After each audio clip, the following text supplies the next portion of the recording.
Vamos a recibir ahora a David Miazo, economista jefe de FADA, la Fundación Agropecuaria para el Desarrollo de la Argentina. David, bienvenido. Jorgelina Trau te saluda. ¿Cómo estás? Jorgelina, buenas tardes, un gusto estar conversando con vos. Igualmente para mí, gracias por este rato, David.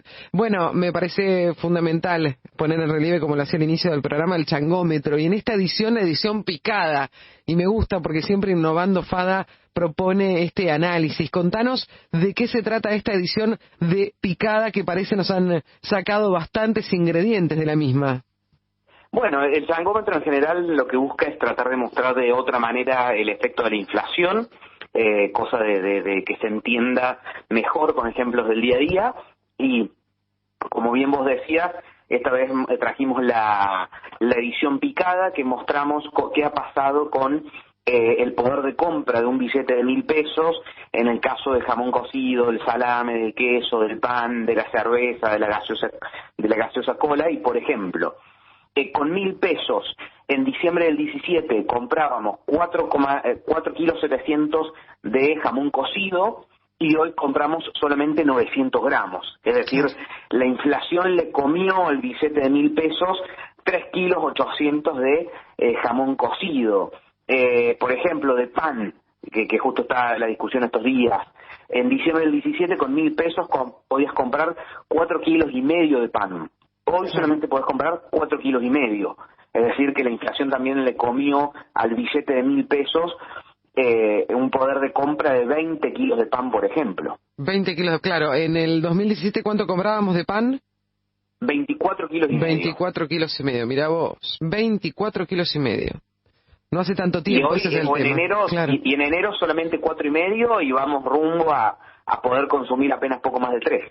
Totalmente, totalmente. Ahora, ayer escuchaba diversas fuentes mencionar que si esta inflación que se dio a conocer del 3,9% por el INDEC sigue con este ritmo acelerado, vamos a cerrar el año entre 55 y 60%. ¿Crees lo mismo, David?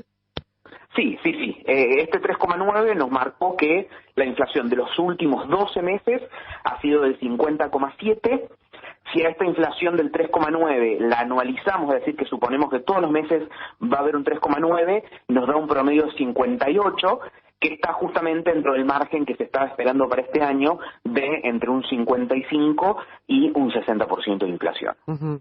¿En qué puede impactar un acuerdo con el Fondo Monetario en torno a la inflación? En el corto plazo no va a haber muchos impactos, porque en el corto plazo el acuerdo con el fondo en realidad lo que venía a hacer era evitar daños mayores, si se quiere. No es que necesariamente vaya a mejorar la vida de todos los argentinos en el día a día de un mes para el otro. Claro. Entonces, por un lado, evitó mayores complicaciones más que lograr una mejora inmediata.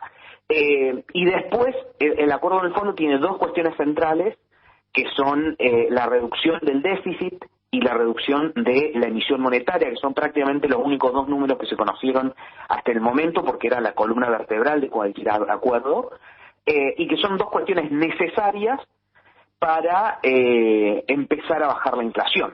Pero bueno, no son las únicas condiciones y tampoco van a tener efecto en el corto plazo. Probablemente empezamos a ver los resultados en 2 o 3 años. Este año igualmente la inflación va a estar bastante movida porque tenemos varios factores, el tema de las tarifas y los servicios públicos, el tema del combustible, el tema del atraso cambiario del dólar oficial que se dio el año pasado, que son cuestiones que durante este año van a estar también sumándose a la inflación y sobre todo van a empujar en estos primeros meses del año. Uh-huh. Ahora, ¿qué es lo que más te preocupa en este contexto cuando miras para adelante, cuando ves estas situaciones en donde todavía tenemos, como dijo alguien por ahí, un preámbulo de acuerdo con el Fondo Monetario, donde las estrategias o por lo menos las medidas que pide el Fondo y que la Argentina se compromete a llevar a cabo, van a tener un resultado positivo de 2 a 3 años vista? En el corto plazo, ¿qué es lo que más genera preocupación en la economía argentina? En el corto plazo, este año vamos a tener dos ruidos centrales que los vamos a tener prácticamente todos los meses. Uno va a ser la inflación, como hablábamos recién, vamos a tener casi permanentemente números altos de inflación todos los meses, entonces va a ser un tema de discusión todos los meses la inflación, que se va a ir mechando, como decía recién, cuando vengan las actualizaciones de luz, gas y transporte, cuando suban el precio de los combustibles, que hace pocas semanas tuvimos una suba, pero a eso nos vamos a tener que acostumbrar durante prácticamente todo el año, a escuchar que el combustible sube entre un 5 y un 10%. Sí. Entonces, todas estas cuestiones relacionadas a la inflación y a los precios las vamos a tener de manera permanente durante todo el año, porque de nuevo va a ser un año calentito en esa materia. Respecto al agro, también, porque sabemos bien que cuando hay inflación, cuando suben los precios, empiezan todas las discusiones por el tema de la harina y el pan, por el tema de la carne, por el tema del trigo y el maíz.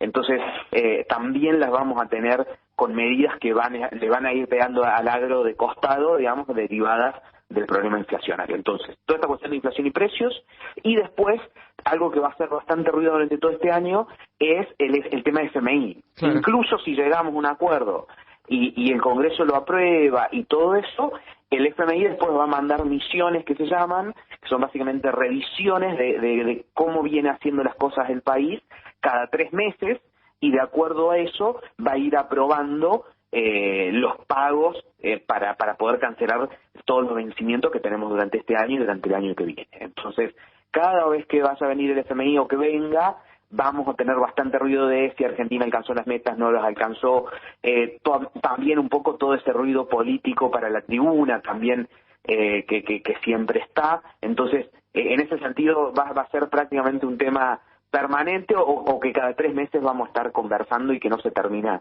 ahora a principios de marzo. David, ¿cómo estás observando el impacto de la sequía, entendiendo que, bueno, los pronósticos en torno a las reducciones incluso que se están dando tanto en maíz como en soja preocupan los ingresos que se vayan a tener hasta marzo y más también, pero además se le suman los incendios que seguramente estarás siguiendo en torno al impacto económico? Ya por sí en lo que es provincia de Corrientes se habla de 25.000 millones de pesos de pérdidas, pero hoy hablábamos con una especialista en forestación y mencionábamos a largo plazo, ¿no?, de actividades que para reimplantar un bosque cultivado y tener una rentabilidad va a llevar muchísimo tiempo. ¿Qué observás, qué estás mirando como número de impacto en este punto? Yo te lo dividiría en 2 cosas. En una primera instancia, lo que es la agricultura extensiva, que tiene, por supuesto, impacto en el productor que más le afectó, pero bueno, después tiene impactos más de tipo macroeconómico, en el sentido de menor ingreso de dólares, menor actividad económica, menor recaudación de derechos de exportación por parte del gobierno nacional, y ahí tenemos, por suerte, por el momento, un amortiguamiento que es el de los precios internacionales. Claro. Es decir, los volúmenes producidos de soja y maíz caerían entre un 5 y un 10% respecto a las previsiones iniciales, pero los precios de estas últimas semanas están casi un 10% por encima del promedio del año pasado. Entonces, si los precios se mantienen y las estimaciones de producción no bajan todavía más, estaríamos amortiguando gran parte del impacto negativo en términos por lo menos de exportaciones, si bien al productor que más feo le pegó, le genera obviamente una complicación que va más allá de esta visión macro, ¿no? Eso tendría por un lado, por el lado de la agricultura extensiva de los principales granos. ¿Por qué te divido lo otro? Principalmente me concentro en carne bovina, pero también ahí tenemos yerba, tenemos algunas producciones frutícolas que han sido muy golpeadas por la sequía y por los incendios en el NEA, que en esos sectores, obviamente, de nuevo, al productor que le toca pierde prácticamente todo, ¿no? Y después muy difícil salir adelante, digamos, viéndolo de una perspectiva más individual. Y en términos generales para la economía, lo que nos puede pasar en algunos de estos sectores es alguna escasez de esos productos. La oferta de carne este año se va a terminar reduciendo, todavía no sabemos cuánto, pero de manera muy importante, que capaz se empiece a sentir en los próximos meses. Claro.